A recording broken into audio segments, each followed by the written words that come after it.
Good evening. This is All India Radio and I am Abhishek Mukhopadhyay with the news at 9.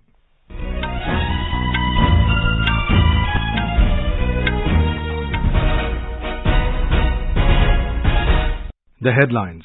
Assembly elections in Tripura to be held on 16th February in a single phase. Meghalaya and Nagaland to go to polls on 27th February. Prime Minister Narendra Modi says government is focusing on ensuring resources, training and international exposure to sportspersons. India announces 100 million Maldivian rupiah for community development projects in Maldives. Ukrainian Interior Minister and 15 other persons killed in a helicopter crash near capital Kyiv. And in cricket, India beats Scotland in T20 Under-19 Women's World Cup match.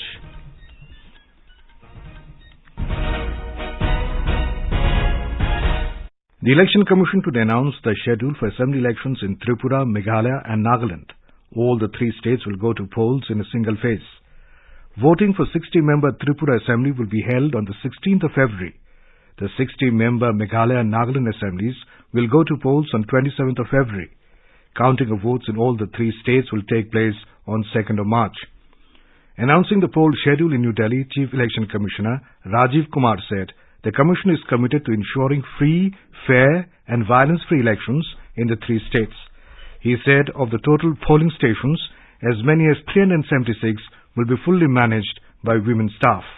In all the polling stations, we'll have 100% assured minimum facilities, which include all of them are ground floor. There would be ramp, there would be accessible, there would be water, there would be electricity, there would be toilet, and there would be a volunteer to help our PWD voters and also our senior citizens.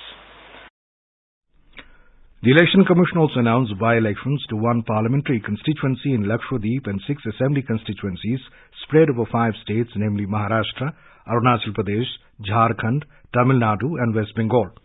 The by-elections will be held on 27th of February and counting of votes will take place on 2nd of March. By-poll to the Lakshadweep Lok Sabha seat was necessitated due to the disqualification of Nationalist Congress Party leader Mohammad Faisal as a Member of Parliament. Meanwhile, Chief Election Commissioner Rajiv Kumar today said the work on the proposal of remote voting is in progress as it was not an easy subject and reaching decisions in a democracy takes time. When asked about the recent all-party meeting on remote voting, Mr. Kumar said the meeting was successful with representatives of recognized political parties. He said the issue of 30 crore missing voters also came up for discussion during the meeting.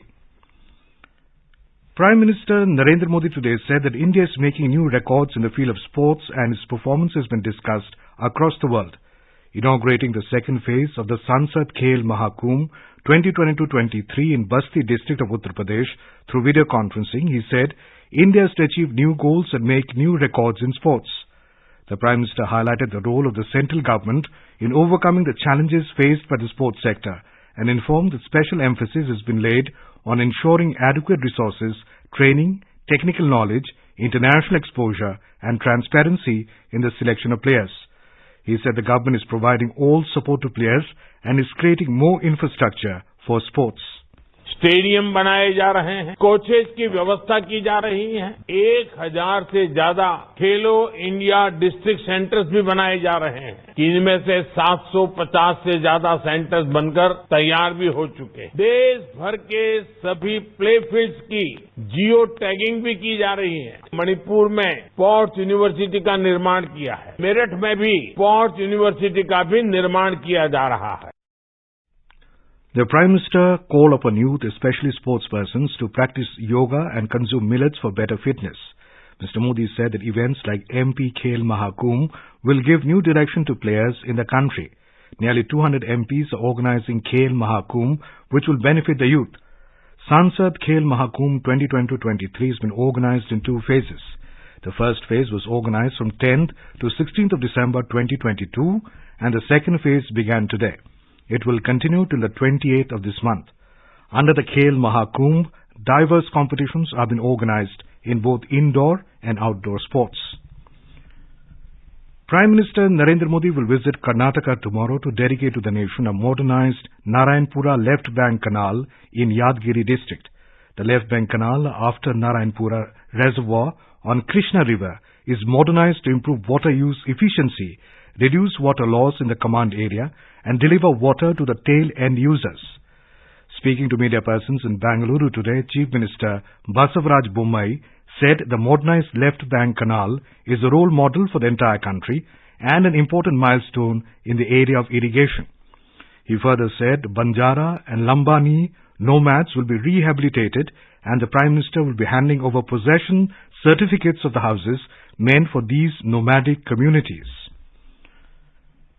Tribal Affairs Minister Arjun Munda and Minister of State for Skill Development and Entrepreneurship Rajiv Chandrasekhar gave certificates to over 200 tribal girls at a felicitation ceremony in Gumla district in Jharkhand today. These girls have successfully completed a residential training program aimed at inclusive and sustainable growth of the tribals under the third phase of Gramin Udyami scheme in Jharkhand. Speaking on the occasion, Arjun Munda said the goal of the initiative is to multi-skill India's tribal youth and teach them practical skills which will support their livelihoods, provide economic empowerment. A three-day meeting of the first health working group under India's G20 presidency began in Thiruvananthapuram today. Minister of State for Health Bharti Praveen Pawar and Minister of State for External Affairs V. Muralidharan addressed the meeting. Delivering the inaugural address, Ms. Pawar said G20 countries are committed to ensuring universal health care. Our correspondent has filed this report. On the first day of G20 Health Working Group meeting today, discussions on ways to tackle the urgent challenges in the health sector, mainly by microbial resistance, were held. The meeting also discussed on cooperation in the pharmaceutical sector and provision of safe and low-cost healthcare systems. Nidhi Aayog member V.K. Paul, eminent scientist Dr. Soumya Swaminathan, Dr. Sylvie Bryan, Director of the Pandemic and Epidemic Diseases Department at WHO, and other health experts participated in the discussions today. An exhibition showcasing the achievements of India's health program was also organized. Digital health system will be a topic of discussion in the meeting tomorrow. A side event on medical value travel will also be held in the G20 Health Working Group meeting tomorrow. Mayusha for AR News from Thiruvananthapuram. This is All India Radio giving you the news. For quick news updates around the clock, follow us on our Twitter handle at AIR News Alerts. External Affairs Minister Dr. S. Jaishankar reached the Maldives today as part of his three-day visit to the island nation and Sri Lanka. After reaching Manadhus, Dr. Jaishankar held discussions with Maldivian Foreign Minister Abdullah Shahid on strengthening India-Maldives cooperation. He also took stock of the ongoing development projects financed by India in the Maldives. Dr. Jaishankar expressed happiness at witnessing an MOU signed between Maldivian National University and Kochi University of Science and Technology. He said MOUs and agreements are a reaffirmation of the strong developmental partnership between the two countries. The minister said India has handed over 2 sea ambulances to help the Maldives National Defence Force MNDF. Dr. Jaishankar announced an additional grant of 100 million Maldivian rupiah for more such community development projects. More from a Colombo correspondent. The External Affairs Minister said that the two countries together have a responsibility for peace and security in the region. MOUs for an additional grant of 100 million rupiahs, sports complex and capacity building between Maldivian and Kochi universities were termed as a reaffirmation of a strong developmental partnership between the two countries. Meanwhile, the Maldivian Minister Abdullah Shahid expressed gratitude to Indian government for the constant support and for India's commitment to socio-economic development of Maldives. Dr. Jaishankar will participate in the groundbreaking ceremony of the Hanimadu International Airport Development Project, under which a brand new terminal to cater to 1.3 million passengers per year and a 2,460-meter runway would be developed at a total cost of $136 million. For AIR News, Ahmed Moin Farooqi from Colombo. Health Minister Dr. Mansukh Mandavia has said the government is committed to promoting Indian life sciences as a globally competitive sector to ensure availability, affordable of drugs and medical devices in domestic and global markets. He was addressing the roundtable discussion on opportunities in R&D and innovation in life sciences at the World Economic Forum in Davos today. The minister said India is making concerted and coordinated efforts on research and development and innovation in the pharma, medtech sector to indigenously develop cutting-edge products and technologies. Ukrainian Interior Minister Denis Tirski is among 16 persons who were killed in a helicopter crash today near a kindergarten outside the capital Kyiv. Several top officials of the Interior Ministry also died in the crash. There are no details about the cause of the crash. Officials said that at the time of the crash, children and employees were in the kindergarten. The world's oldest person, French nun Lucille Randon, has died aged 118. Miss Randon, who assumed the name of Sister Andre when she took holy orders in 1944, died in her sleep at a nursing home in Toulon, France. Born in 1904 in southern France, she lived through 2 world wars and also saw 27 French heads of state. Despite being blind and reliant on a wheelchair, Sister Andre cared for other elderly people, some of whom were much younger than herself. In Nepal, Prime Minister Pushpa Kamal Dahal today expanded his cabinet, inducting 15 more ministers from partners of the 7-party alliance. The expanded cabinet has 23 ministers, including 4 deputy prime ministers and 3 ministers of state. President Vidya Devi Bhandari administered the oath of office in secrecy to the newly inducted ministers. The world's longest river cruise, MV Ganga Vilas, is in Bihar en route to Dibrugarh via Bangladesh. The cruise will have an overnight hold at Munger. More from a correspondent.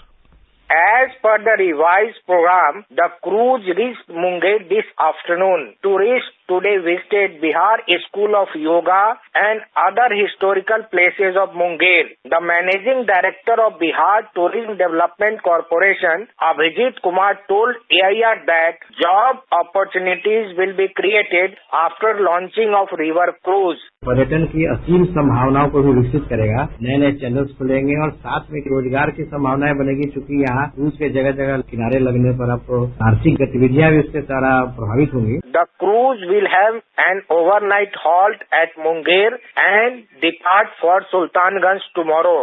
Krishna Kumar Lal, AIR News, Patna.